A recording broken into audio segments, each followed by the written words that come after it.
Hello everyone. Today we're going to be starting our next unit, which is linear functions. Our first lesson of the unit is on slope, so let's get started. So a linear function is a function where the data points lie on a line. There are two examples here. We have cost versus number of texts and amount of fuel versus time in hours. For the first function, the independent variable is n, so the number of texts, and the dependent variable is c, so that would be the cost. For the second function, the independent variable is t, so that's time, and the dependent variable is a, so that would be the amount of fuel. So next we're asked to determine the rate of change for each of the functions. So what we can do is we need to do change in dependent variable divided by change in the independent variable. We can pick any 2 points as long as they lie on the line. So I'm going to pick these two for the first function. The change in the dependent going from this point to the next point is measured by like that line. So going from 25 to 40,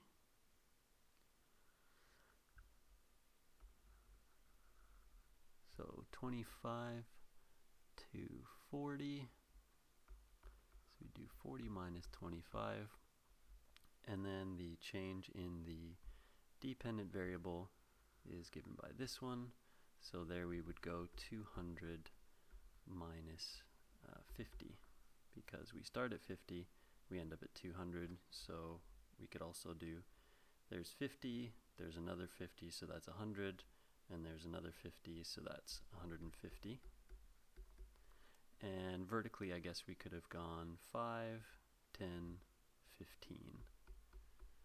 So the rate of change for the first function will be the rise, which is 15 over the run, so the change in the independent variable, 150.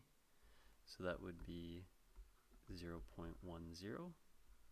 And the units would be dollars per text. So that's the rate of change for the first function. For the second one, I might pick these 2 points. And going from this point to that point, it's a drop by 10. So we go minus 10 with the dependent. And going from here to there, we go from 6 to 8, so that's 2 hours. So negative 10 divided by 2 gives us negative 5. And the units would be liters per hour. So negative 5 liters per hour. Okay, moving on. For the first function, okay, we already did that. I guess, yeah, done. For the first function, as the independent variable increases, the dependent variable increases as well.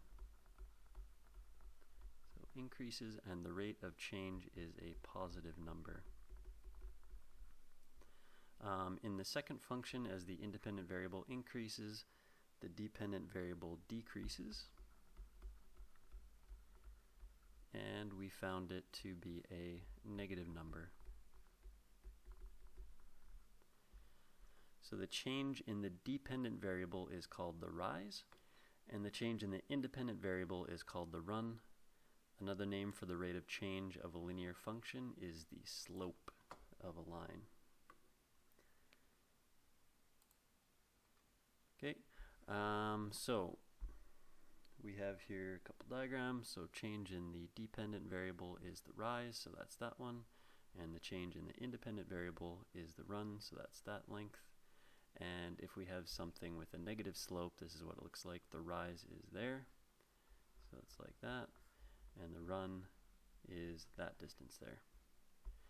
So the slope of the line is equal to the rate of change, so it's the change in x, the change in y divided by the change in x, or in other words,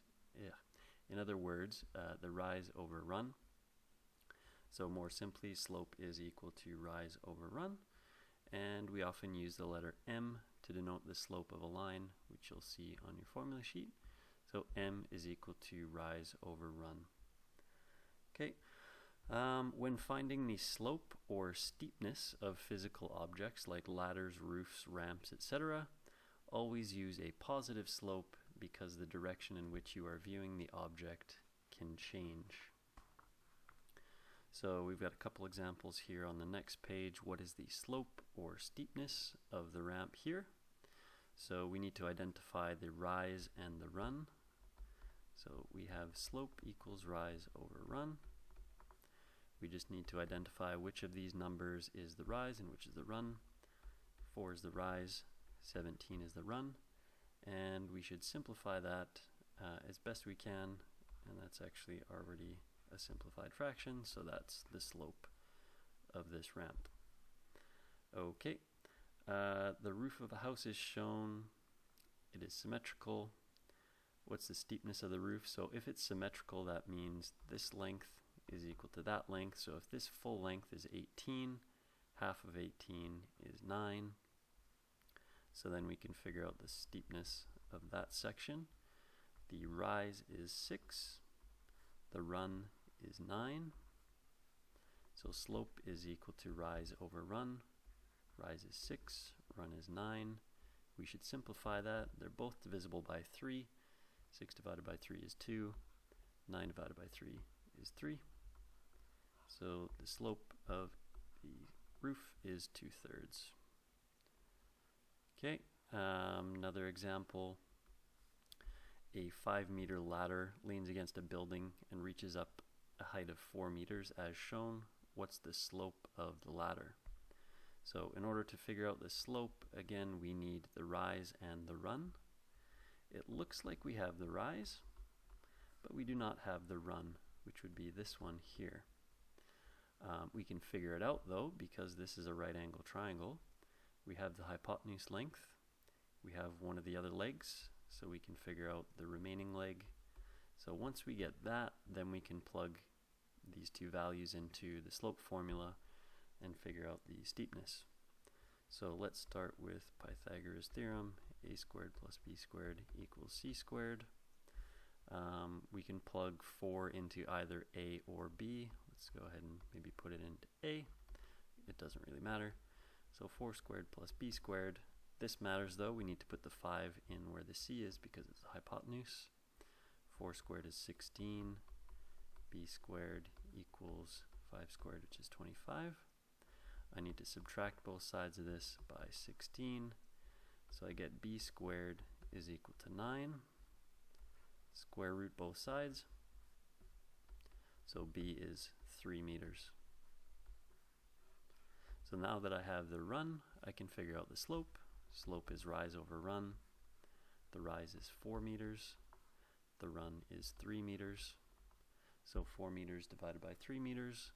The slope is 4/3. So that's what we were looking for. That is the slope of the ladder. Okay, moving on. To calculate the slopes of lines on a Cartesian plane, do the following steps. So start at the left endpoint and draw a vertical segment until you are at the same height as the right endpoint. So starting at the left endpoint, we draw a vertical line segment until we're at the same height as the right endpoint, which is this one. So that's step 1. So the left endpoint for this one, this example is there. Draw a vertical line until you reach the height of the right endpoint, which is there. So we've got the same height there. So in this case, the rise is 3, positive 3. And in this case, the rise is 1, 2, 3, 4, down. So negative 4. If you go up, you're positive. If you go down, you're negative. So from there, so we've done that in the first step, right? And then we draw a horizontal segment until you reach the right endpoint. Again, that's there and there respectively. So draw a horizontal line. We get there. And a horizontal line. For this example, we go there. So we can find the rise and the run. So I guess this lines up with what what diagram we have here. So this is positive 3, that's the rise. So got a little shifted here, so anyway, positive 3. And the run, 1, 2, 3, 4, 5, 6, 7. 7. So 7 over 2, or 7 over 3 rather. I think on our note package this is a 2, so same procedure though. So that would be 7 over 2. In my case, as it's shown here, it's 7 over 3, but on your diagram likely it is a 7 and a 2. So in your notes it's 2 over 7. The rise as shown in your notes is 2. The run is 7, 2 over 7. So a little bit different to what I have here. Oh, not 7 over 3. What am I talking about? Rise over run, 3 over 7. Okay, and the next one, I've got a rise of 1, 2, 3, 4, so negative 4, and a run of, I guess, consistent with the previous diagram, 1, 2, 3, 4, 5, 6. Okay, so negative 4 is the rise, and 6 is the run. I can reduce that to negative 2/3. In your note package, it looks like maybe the rise is negative 3.25, and the run is 6. So you can type that into your calculator, get it to reduce the fraction for you. Negative 13 over 24, as it is in your notes. If you wish to just replace it with what I have here, you're free to do that, but that's what it looks like in your notes, very likely. Okay, next question. So all the line segments you've seen so far are oblique. So oblique line segments are line segments that are not horizontal or vertical. So horizontal would look like that, vertical would look like that. From question 4, you saw the slope of an oblique line segment could be positive or negative. So if it's positive, it looks like that. If it's negative, it looks like that. So without doing any calculating, how can you determine just by looking at an oblique line segment whether the slope will be positive or negative? So an oblique line will have a positive slope if it rises going from left to right.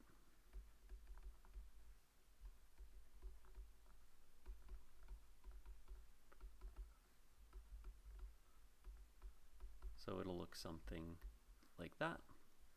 And an oblique line will be negative if it falls going from left to right.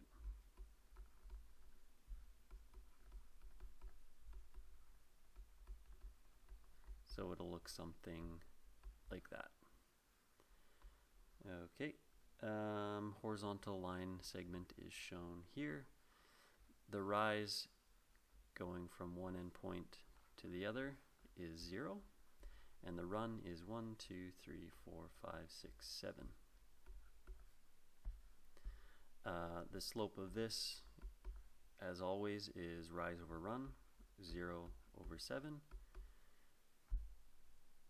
Any number dividing into 0 is 0, so the slope of a horizontal line is 0.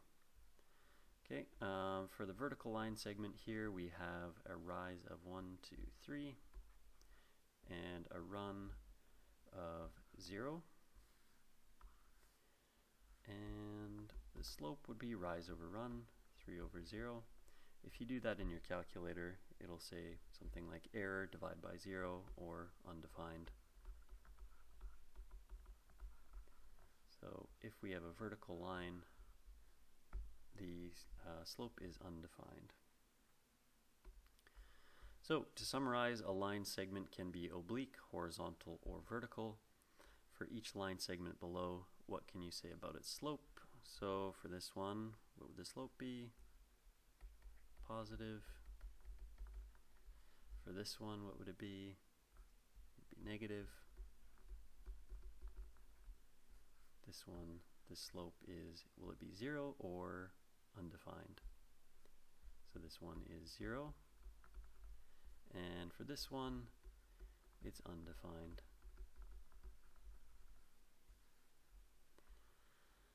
Alright, moving on. Number 8. State the slope of each line segment shown. Express your answer as a reduced fraction. So A to B, ooh boy. It looks like my line segments as shown here are unfortunately a little bit askew compared to what you see on your page, very likely. I have on my page A is there, and B is 1, 2, 3. Well, yeah, it looks like. Let's maybe just take that concept and just shift it. Let's pretend like they are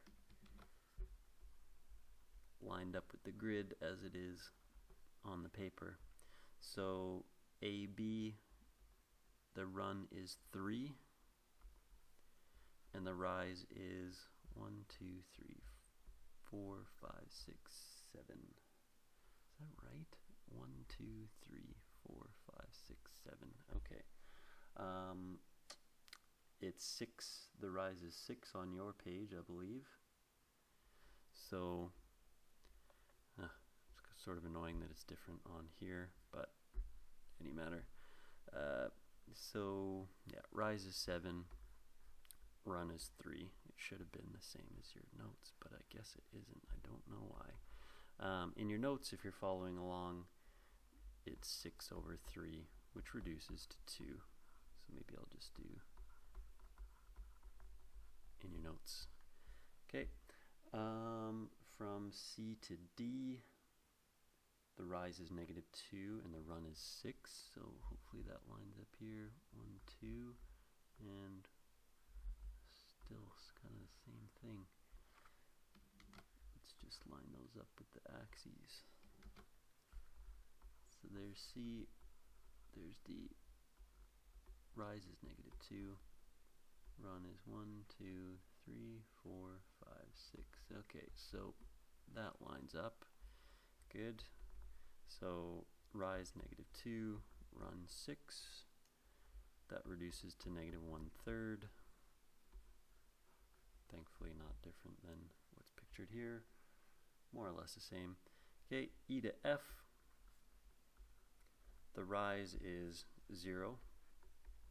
The run is 1, 2, 3, 4. I guess same as in your notes. 0 divided by 4 is 0. Same. Okay, and the slope of GH. The rise is 1, 2, 3, 4, 5. And the run is 0. Doesn't matter really if you put a positive or a -5. If you divide by 0, it's undefined either way. Undefined. Alright. Moving on. From the line shown, find the slopes of AB, BC, AC, AD, and BD. Starting with A to B, the rise is 2, the run is 3. 2 over 3 is the slope from A to B. From B to C, we are 1, 2, 3 is the run, and 1, 2 is the rise. 2 over 3 again. Slope from A to C, we go 1, 2, 3, 4, 5, 6 is the run. So 6 in the denominator, the rise, 1, 2, 3, 4. 4 over 6, which reduces to 2/3. And from A to D, the run is 1, 2, 3, 4, 5, 6, 7, 8, 9.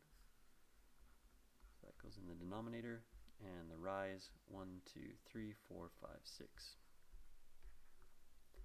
Which reduces to 2 over 3. Okay, what's true about all the slopes? They're all equal. If you pick any 2 points on this line, what will the slope be of the line segment that connects the 2 points? It'll be 2/3. So the points A, B, C, and D are said to be collinear because they lie on the same line. If points P, Q, and R are collinear, what conclusion can be made about the slope of PQ, QR, and PR? They will also be the same. So slopes will be all equal. If they were different, it would look maybe like that, right? So if it was P, Q, R, and if they were not collinear, the slope of PQ would be different from QR, which would be different from PR. But if they are collinear, it's like the situation we have above. The slopes of any 2 points you pick will be the same. Alright. Question number 10, we need to draw a line that passes through the given point with the given slope, and we're going to label each line with its letter. So first A, we got a line passing through -7, -2 with a slope of 5 over 4. So first let's locate -7, -2, that goes there. And the slope is 5 over 4. 5 is the rise, 4 is the run. So to get to the next point, I need to go 1, 2, 3, 4, 5 up, and 1, 2, 3, 4 to the right. So that'll form A. Let's see if I can get a good line here. So A will look like that. So that's A.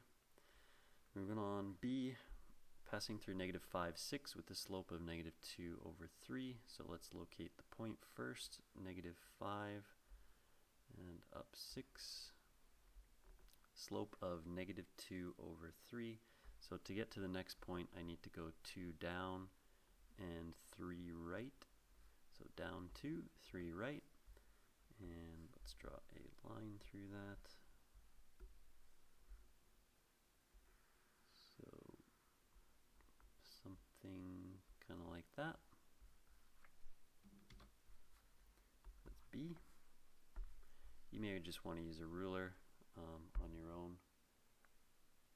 I might not be super accurate the way I'm drawing these lines, but that's the basis. So you got those 2 points. If you wanted to continue, right, down 2, right 3, so it's a little bit off, down 2, right 3, that should have gone through there. I'm just trying to be a little bit quick. Okay, line C passing through -3, -8 with a slope of 2, so let's locate -3, -8 there. The slope is 2, so 2 over 1, right, is the same as 2. 2 is the rise, 1 is the run, so to get to the next point, I go 2 up, 1 right, and then I go 2 up, 1 right, 2 up, 1 right, and so on. Let's draw a line through those. Start there. So, more or less. That's C. And D, 2, 8 with a slope of -5, so 2, 8 with a slope of -5. So again, I can write that over 1. So the rise is -5, the run is 1.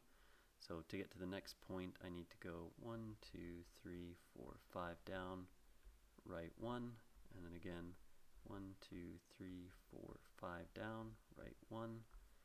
So if I draw a line through those 3 points, that's what I need. Let's do that. So that's D. passing through 5, 4 with a slope of 0. So let's locate 5, 4. That's there. Slope of 0 is just a horizontal line. So I can do that. So that is what E will look like. And finally, passing through 7, negative 4 with an undefined slope. So 7, negative 4 lives there. And undefined means a vertical slope, so let's draw a line through that. From there, and it would extend in both directions, so that would be, let's maybe just extend that a little bit. So that is F. Alright, I'm going to get you to do number 11 and 12 on your own. I'll just give you these. That's up, steeper, and this would be down and steeper. So please do those on your own. Move on to question number 13. We'll work through that together. The line shown intersects the x and the y axis. The x-coordinate of the point of intersection of the line and the x-axis is called the X-Intercept. State the coordinates of the X-Intercept and mark it with a dot or a circle on the graph. So we'll circle it. So it works out to be 6, 0. And the y-coordinate of the point of the intersection of the line and the y-axis is called the Y-Intercept. State the coordinates of the Y-Intercept and mark it with a dot, or I guess we'll do a square. So that's the Y-Intercept. The coordinates are 0, negative 4. And we can use these points to find the slope of the line. So going from here to here, we need to find the rise and the run. So the run is 1, 2, 3, 4, 5, 6. And the rise is 1, 2, 3, 4 in the positive direction. Slope is rise over run. So 4 over 6, which reduces to 2/3. Okay, so in summary, oh, I guess we have a few more, but we'll call it a day. Question number 14, the slope is negative. So I'll maybe just quickly sketch number 14. We got y, there's the x. The y-intercept is 5, and the x-intercept is 7. So if the x-intercept is 7, that means we go through 7, 0. And the y-intercept is 5, means we're up here, so that would be 0, 5. So that would be a negative, right? Negative slope. Okay. State whether each line has a positive, negative, or undefined slope. So for 15, unfortunately, I don't have it here. A line with a negative x-intercept and a positive y-intercept. So we have a negative x and a positive y. So negative x-intercept would look something like that. Positive y would look something like that. That looks like a positive line to me. That's for A. For B, a line with a negative x-intercept and a negative y-intercept. So that would look like something like that roughly. That'd be a negative slope.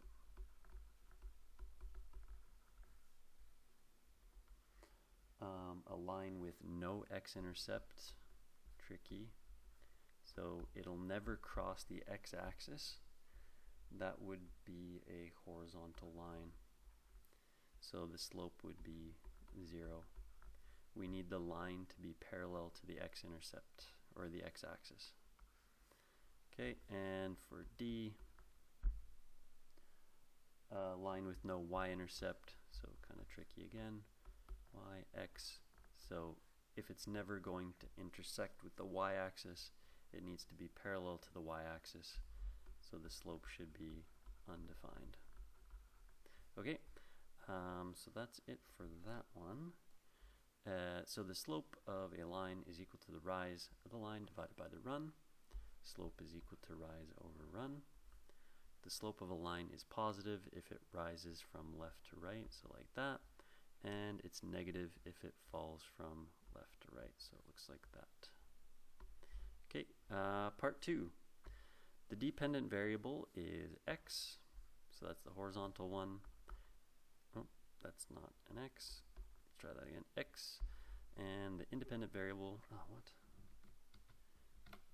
Let's try that again. Restart. The dependent variable is the y. That's the vertical one. And the independent variable is the x. That's the horizontal. Okay. The rise is the change in the dependent variable, which is the change in y, denoted by delta y. Use the graph to find the rise, so going from here to there, it's 1, 2, 3, 4. Positive 4. And the run is the change in the independent variable, which is the change in x, denoted by delta x. The run here is 1, 2, 3, 4, 5. Okay. The coordinates of the endpoints, so A is found at 3, 2,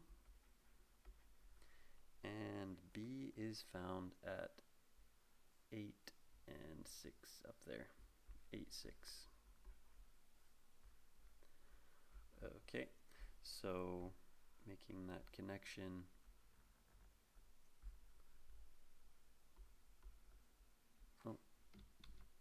the rise is 4. The run is 5. So if we were to only use the coordinates of the endpoints, we could calculate the rise by just looking at the y values of each point here. So 6 and 2. So 6 minus 2 is 4. So if we just look at the y values, 6 and 2,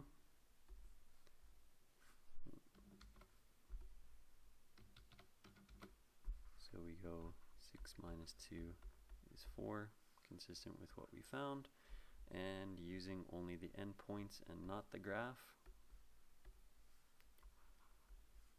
the run, we can do 8 minus 3.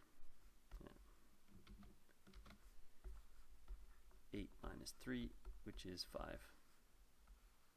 So we can make that link. So 8 is the furthest right and 3 is the furthest left. 8 minus 3 is 5. All right. For the points P1 and P2, write an expression for the rise. So similar, just focus on the y values. The rise is given by y2 minus y1. And for the run, just focus on the x values, x2, x1. X2 minus x1. So expression for the slope, we know the slope is rise over run. So change in y divided by change in x. We could also express that as delta y over delta x. So the delta just means, basically tells you change in. It's just kind of a lazy way to write that. And we do y2 minus y1 over x2 minus x1. And on your formula sheet, it looks like this, y2 minus y1, x2 minus x1. So slope is m. Okay, use your slope formula to determine the slope of the line passing through EF. So negative 3, 6, 5, 2. So we're going to go use our formula, y2 minus y1, x2 minus x1. So I'll call this my x2, y2, and I'll call that x1, y1. Make sure you're consistent, right? So x, like, that's your 1 point and that's your 2 point. So y2 is 2, so just make that substitution. Y1 is 6, so minus 6. X2 is 5. X1 is negative 3. Don't forget to include the sign. 2 minus 6, so a little integer operation here. 2 minus 6 is negative 4. 5 subtract negative 3 is like the same as 5 plus 3, so that'd be positive 8.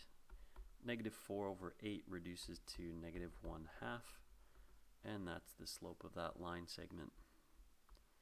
Okay, use the same coordinates to show that the order in which you subtract the coordinates does not matter, so I guess we'd just do a bit of a reversal, so we would call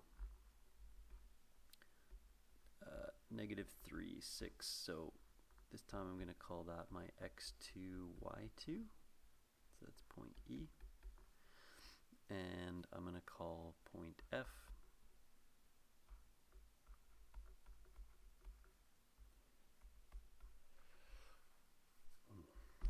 x1, y1. Almost sneezed but didn't. Okay, so same formula. Y2 minus y1 over x2 minus x1. Y2 is 6. Y1 is 2 this time. X2 is negative 3 this time around. And x1 is 5 this time. 6 minus 2 is 4. Negative 3 subtract 5 is negative 8. Negative 4 divided by negative 8 is again negative 1/2. So it worked out to be the same as what we found. So just be consistent. So whatever you pick for x1, y1, make sure you stick with that choice. So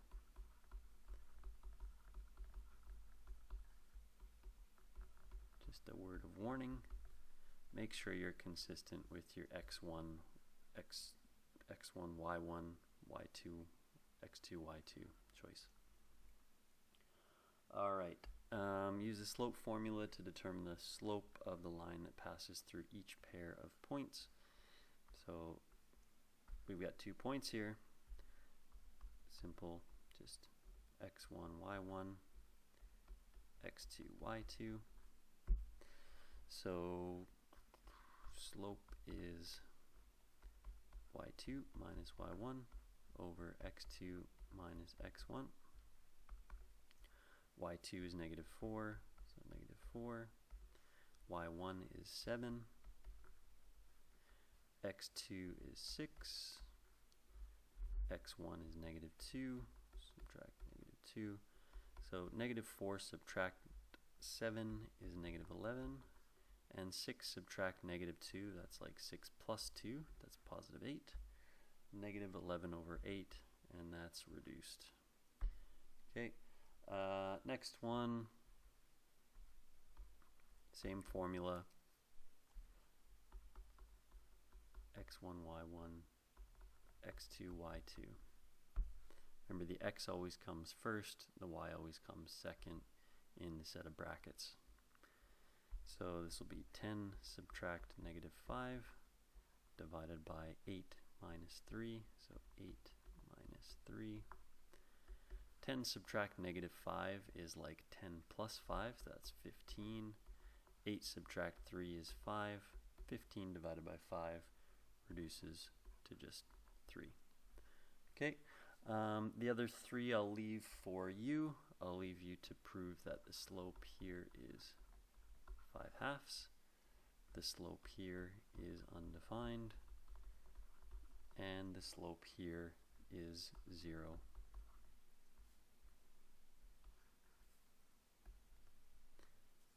Okay, if the slope is undefined, it is a vertical line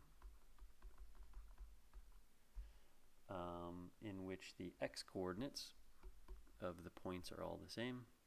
And if the slope of the line is 0, it is a horizontal line, in which case all the y-coordinates of the points are the same. Okay, so if PQ and R are collinear, then the slope of line segment PQ is equal to the slope of line segment QR, which is equal to the slope of line segment PR. So we can use this to determine whether the following points are collinear. Note you only need to show that two of the slopes are equal. So for D, E, and F, we will just pick two. So we can pick DE and we can pick EF, or we could pick, so I guess we could, so alright, we could do the slope of DE, we could do the slope of EF, we could also do the slope of DF. So just different choices.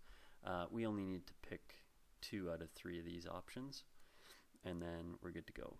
So I will pick the slope of DE. So let's do that one first. So 2 minus 4 divided by 0 minus negative 4, 0 minus negative 4. 2 minus 4 is negative 2. Subtract, so negative 4 is positive 4.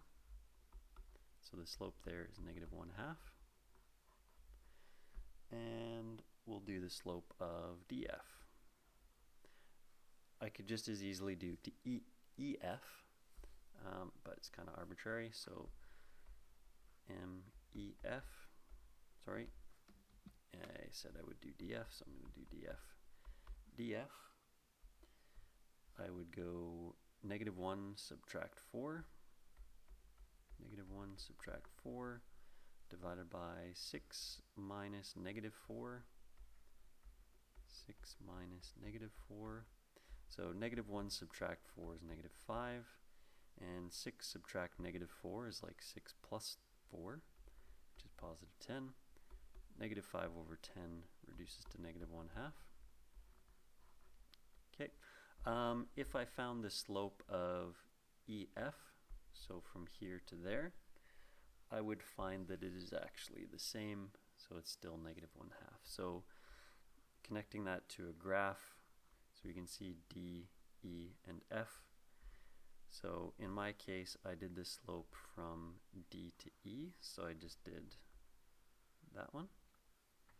And I also did the slope from D to F, so I did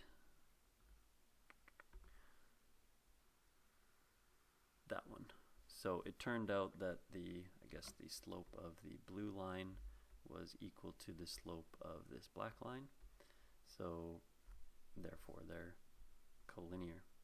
Okay, if you had have calculated the slope of E to F, that would just be like doing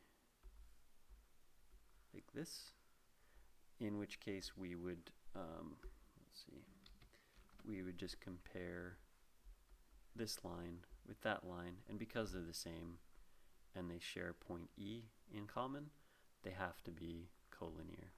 So you just pick 2 out of the 3 if you're looking at 3 points.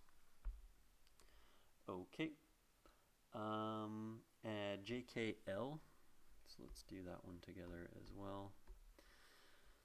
So I'll do the slope of JK, so we go 4 minus 9 over 1 minus 5, so y2 minus y1, x2 minus x1, so that's negative 5 over negative 4, which I guess is just 5 over 4, right? Negative divided by negative is a positive. 5 over 4 can't be reduced. Okay, and we'll do KL, so M, slope of KL. I would do 1 minus 4, so 1 minus 4 divided by negative 2 minus 1, negative 2 minus 1. So 1 minus 4, negative 3, negative 2 minus 1 is negative 3 as well, which reduces to positive 1. Because these slopes are different, that means they are not collinear. So just D, E, F are collinear, J, K, L are not collinear. So we can see that in the diagram here, J, K, and L. So I guess what I did was J, K, and K, L. So that line compared to that line. So if I just kind of take, let's see if I can try that again. So they're very slightly different. So they're not collinear. Okay, moving on. Determine the slope of AB. So we do, so that's x2, y2, and let's call this x1, y1. So the slope will be negative 3 subtract negative 4 divided by 5 minus 2. Negative 3 subtract negative 4 is like negative 3 plus 4, which is positive 1. And 5 subtract 2 is 3. So, okay, and an expression for the slope of BC, we would do, I guess our x2, y2, we could just flip them. So y2 is 1, y1 is negative 3, x2 is x, so we don't know what x is, and x1 is 5, so subtract 5. So the top we can simplify. 1 subtract negative 3 is like 1 plus 3, so that top will be 4. So we have m equals 4 over x minus 5. That's the expression for the slope of BC. If A, B, and C are collinear, what can you say about the slopes? They should be equal. So equal slopes. Use the results from part A to C to determine the value of x. So we need to figure out what this value x is. So the slope of AB, which is 1/3, should be equal to the slope of BC, which is, we just have as m here. So if we start with m equals 4 over x minus 5, what we do is just replace this m with 1/3, and we just have an equation for x. So we can solve this for x. So what I can do is multiply both sides of this equation by x minus 5. So let's do that. My goal with algebra is to get the variable upstairs and on its own. So this first step brings the x upstairs. So I have x minus 5 over 3 equals 4. Now I want to get rid of this 3, so I'm going to multiply both sides by 3. So 3 times the left and 3 times the right. 3 divided by itself is 1. So we're left with x minus 5 on the left and 12 on the right. Bit closer, and now all I have to do is add 5 to both sides, or if you like, something subtract 5 is 12.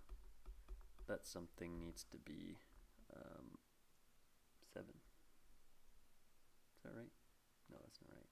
Oh, I need to add 5. So yes, 17.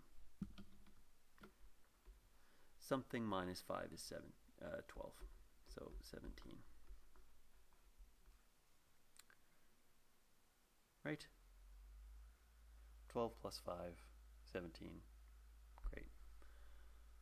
Okay, great. I'll get you to do number 7 on your own. Same procedure as number 6. I'll leave it to you to prove that y is -1 for this question. Okay, moving on to question number 8. Determine the missing value if the line segment joining the given points has the indicated slope. So we've got a, b, and the slope there. So we can start with our formula, y2 minus y1, x2 minus x1. So we'll call this x2, y2, this x1, y1. So just plug in what we know. The slope is 1/2. Y2, 6, y1 is 2, x2 is x, x1 is -1. So let's simplify that a little bit. We got 1/2 equals 6 minus 2, which is 4. X subtract -1 is the same as x plus 1. And now we just have to solve this for x. So multiply both sides by x plus 1. So I get that over 2 equals 4. Then I can multiply both sides by 2, giving me x plus 1 equals 8. And then I subtract both sides by 1. X minus 1, or x plus 1 minus 1 is just x. And 8 minus 1, so minus 1, minus 1. 8 minus 1 is 7. So x is 7. I'll leave these other two for you to do. You can prove that x is 4 for this one and y is -2 for this one. Okay, and pretty close. So last little bit, a line segment with a slope of -1/2 has one endpoint at 0, 4. If the other endpoint is on the x-axis, determine its coordinates by graphing. So let's do, 4, 0, 4 is there. -1/2 is the slope, so to get the next point, -1 over 2, -1 over 2, -1 over 2, -1 over 2. So graphically, we can see that the other endpoint is 8, 0. Using the slope formula, so we do y2 minus y1, x2 minus x1. Slope is -1/2. So if we didn't know already that the other coordinate is 8, 0, all we have is the fact that it's on the x-axis. So I don't know where along here it is. So let's suppose just like sort of a rough line. Maybe it's not 6, maybe we don't have any of this scale here. All we would know is the y-coordinate. So the y-coordinate on the x-axis is what? It's 0. Okay, and if we didn't know where this line passed through the x-axis, we could just call it x. And we know that this point is 0, 4. So let's go ahead and call this x1, y1, and call this x2, y2. So y2, 0, y1, 4, x2 is x, and x1 is 0. So then we'd have -1/2 equals -4 over x. Solve for x, so I can multiply both sides by x, multiply both sides by 2. So I would get -x equals -8. So x is 8. Okay, number 10 I'll leave for you to do. So number 10 is for you. Algebraically determine the slope of a line with an x-intercept of 4 and a y-intercept of -6. I'll give you a hint. X-intercept of 4, what's the coordinates for that? The y-intercept of -6, what's the coordinates for that? So this would be 4, 0, and this would be 0, -6. So I'll leave it to you to figure out what the slope is. Okay. Summary: given two coordinates for points on the line, the slope can be calculated using slope equals y2 minus y1 over x2 minus x1. Okay, practice a little bit, and I'll see you next time.